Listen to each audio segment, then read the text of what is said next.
Барлықтарыңызға сәлем.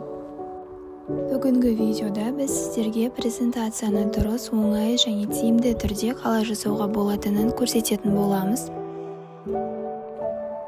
Ең алдымен біз өзімізге қажетті шаблонды таңдап алатын боламыз. Ол үшін іздеу бөліміне кіріп, өзіміздің тақырыбымызды енгіземіз. Мысалы, біздің тақырыбымыз жасанды интеллект болғандықтан, іздеу бөліміне жасанды интеллект тақырыбын енгіземіз. Тақырыпты енгізгеннен кейін бағдарлама осы тақырыпқа байланысты түрлі дайын шаблондарды ұсынады. Осы жерден презентация мазмұнына сәйкес келетін шаблонды таңдап аламыз. Келесі кезекте біз өзімізге қажетті тақырыпты енгізіп алатын боламыз.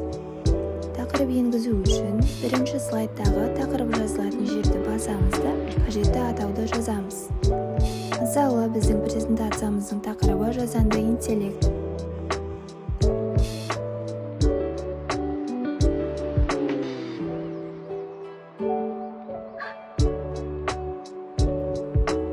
Енді тақырыпты әдемі ету үшін мәтінді белгілеп, шрифт түрін өзгертуге болады. Сонымен қатар мәтіннің өлшемін үлкейтіп, ортасына қарай орналастырамыз.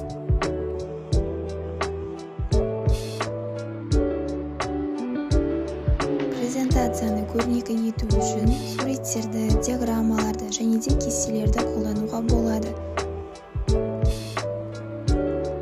Сонымен қатар анимацияларды дұрыс қолдану да маңызды. Анимация презентацияны жандандырады, бірақ оны шамадан тыс қолдануға болмайды.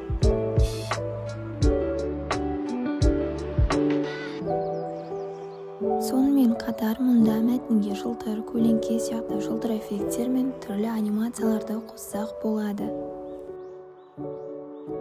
Мәтінді белгілеп, шрифтті таңдай аламыз, оның өлшемін үлкейтіп немесе кішірейтіп, түсін қалауымызға қарай өзгертуге болады. Мәтіннің шрифтін өзгерту үшін біз іздеу батырмасына өзімізге қажетті шрифт атауын жазып аламыз. Немесе бізге көрсетілген шрифт түрлерін қолдана берсек болады. Сонымен қатар өңдеу батырмасын басып, біз презентациямыздың атауын да қалғанша сақтаймыз.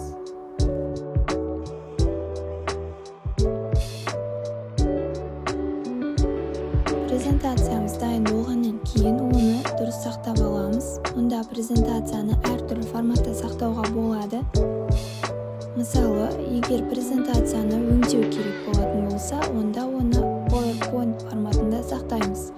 Ал егер презентация өзгермейді, көрсету үшін ғана қажет болатын болса, PDF форматында сақтауға болады.